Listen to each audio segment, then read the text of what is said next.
So today, let's do a very simple changing string tutorial. Um, let's say that, let me pick a peg that will be your exact peg. So I'm going to do the C string. Let's say you've woken up one morning and, or you've played along and your string is actually broken and you know that you have to put a new string on. And if you can't take it to a music store and have that done, most music stores, especially if you buy the string from them, they'll put it on for free. If you don't buy the string from them and you bring it in, sometimes they'll charge you like $5 or $10 to do it. But I think most players can do it. So take the old string off. It's broken. I wouldn't try to retie a string unless you're in an actual emergency. It's a good idea to always keep a string in your case, an extra set of strings, or keep your old strings. If you replace your string every 6 months or every year, then keep your last set of old strings. And I usually give my old strings and the set before that to a student, so they have an extra set. So pull out your new string. The new string will be straight, it won't have any curls on it. If you're replacing all 4 strings and not just one broken string, do it one at a time. If your instrument isn't adjusted very well and you take off all the tension onto your bridge, then your sound post, which I don't know if we can get a visual of the sound post in there, maybe. The sound post is, anyway, it's behind the bridge about 3 to 5 millimeters. And it's in between the top and the bottom, and it looks like a dowel, and it goes top to bottom. It's actually made out of Sitka spruce, the same wood as the top, and it's a way to transfer the sound from the bridge into your instrument. So you've got your new string out one at a time, and if you have to do more than one at a time, it's a good idea to leave some tension on 1 or 2 of the strings just to keep that sound post. I'll tell you, if your sound post falls, then you're not getting, if you take all the tension off and your sound post falls, then you're not getting the exact great sound that you can out of your instrument. Your sound post is too short or it's set in the wrong place. And I would definitely take it somewhere, spend the $60 to either get $60 to reset or to get a new sound post in. It's usually between $60 and $100, and then you will get a properly adjusted sound post. Your instrument will sound a lot better. The tension on the sound post it gives a great amount of overtones and sweetness to an instrument. Anyway, 1 string at a time. If you're replacing all of your strings, start with the string that is most on top, which on my instrument is going to be the 5th, the peg here that carries the D string. On your instrument will be the A string. And then go to so that's the string on top, do that one first. Then do the next string down, and the next string down, and then the understring. You want to make sure when you're winding them on that they don't attach themselves or get underneath any other string. So if you start, when a luthier does it, they do just the opposite, because usually we're doing all 4 strings at a time. So we'll start with the most under string, the string that's under everything else, and then build up to the top. But if you're replacing a set of strings, start with the highest string on top of everything, and then work your way under. That way it's less chance of getting them stuck. So let's pull out a peg, tapered, and look at, let me make sure I'm in a good view where I can show you. So the peg has a hole in it that the string will be fed through. One of the things, if a peg isn't holding, is that hole can get to where it's touching the peg box over here. Your pegs kind of wear into the peg box over the years.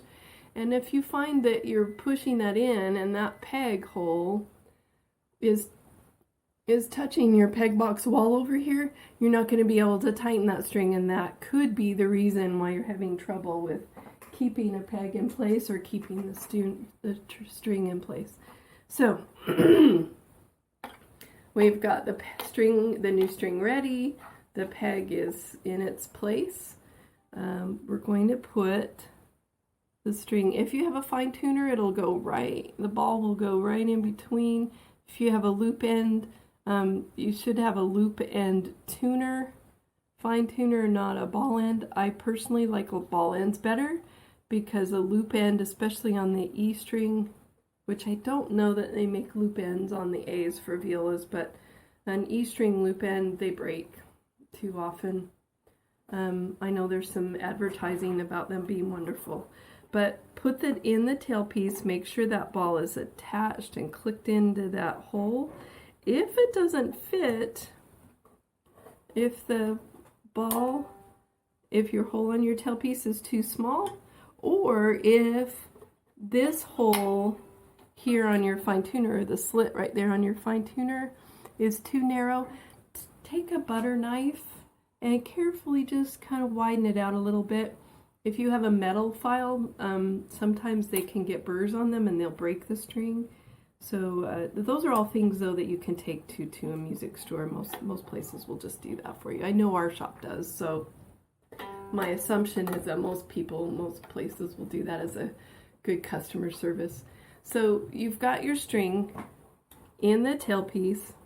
Make sure it's in the tick mark on your bridge.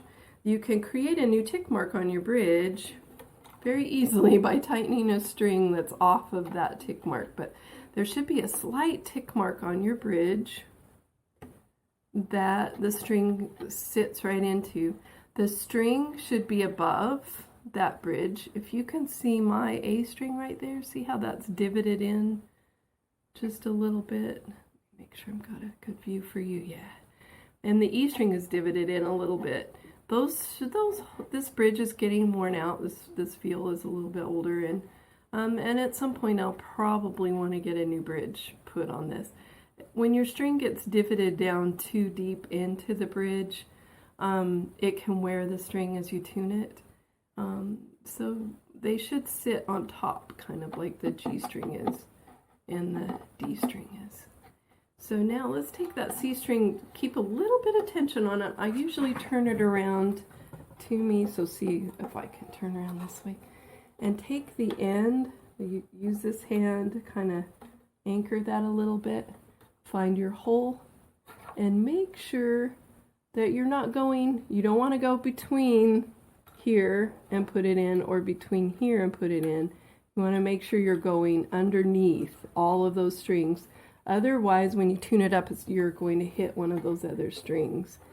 So we're going to feed, technically. It's hard to do when they're a little bent, and I'm in an odd angle. So we're going to feed that end of the string. Come on. Don't waste your time with this, but you're going to feed the end of that into that hole, and make sure you're not catching any of those other strings. Wow, I'm having a hard time seeing and getting you a good angle.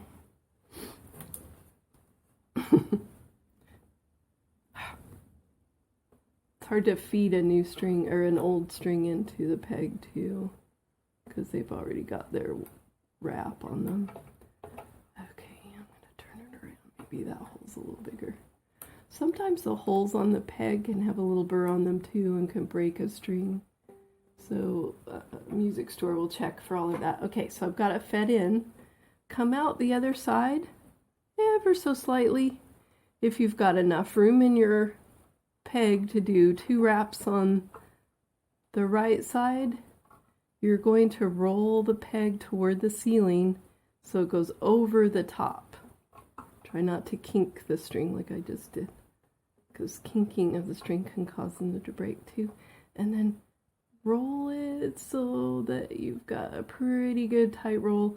Your goal is to get that string so that from the nut here, the little groove on that nut, and up into the peg box is fairly straight. You don't want that string to be kinked one way or another.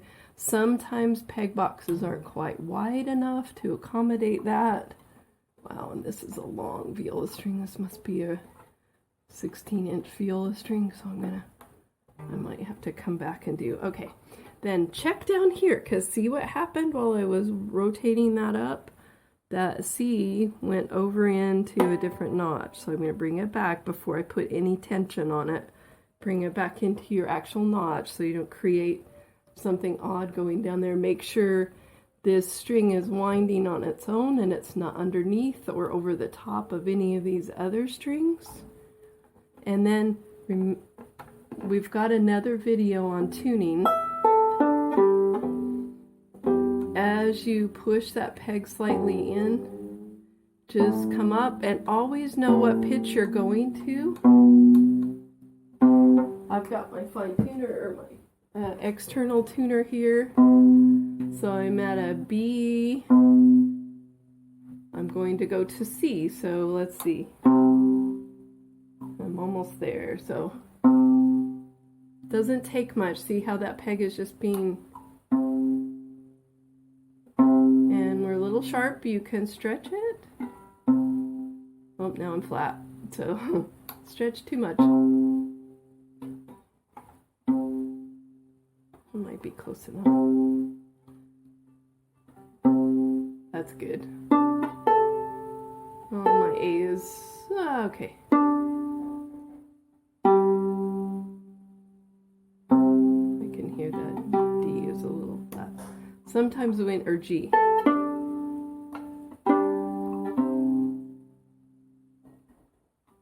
But that an external tuner will help you know what you're listening for. Pizzicato is not as good as bow, because pizzicato will make the string go whoa a little bit. But as long as you're pretty close and there is a green light that comes up, then you're fine. So that's how to replace a string.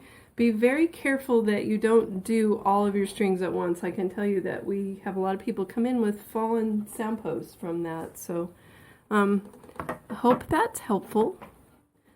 Getting a little bit of a tutorial there. Thank you for taking the time to watch the Viola Case. If you don't have a book, they're free. This is a free service that we offer through Austin Strings. When we rent or sell an instrument, we always did a couple of free lessons with everybody. And since the pandemic has hit, we haven't been able to do that. So this was my pandemic project. And just email us, request a PDF of the book. It's free. If you need a hard copy because you can't print it out, just request that. It's $4.99, just basically the shipping charge and the paper. And we'll send a hard copy out to you.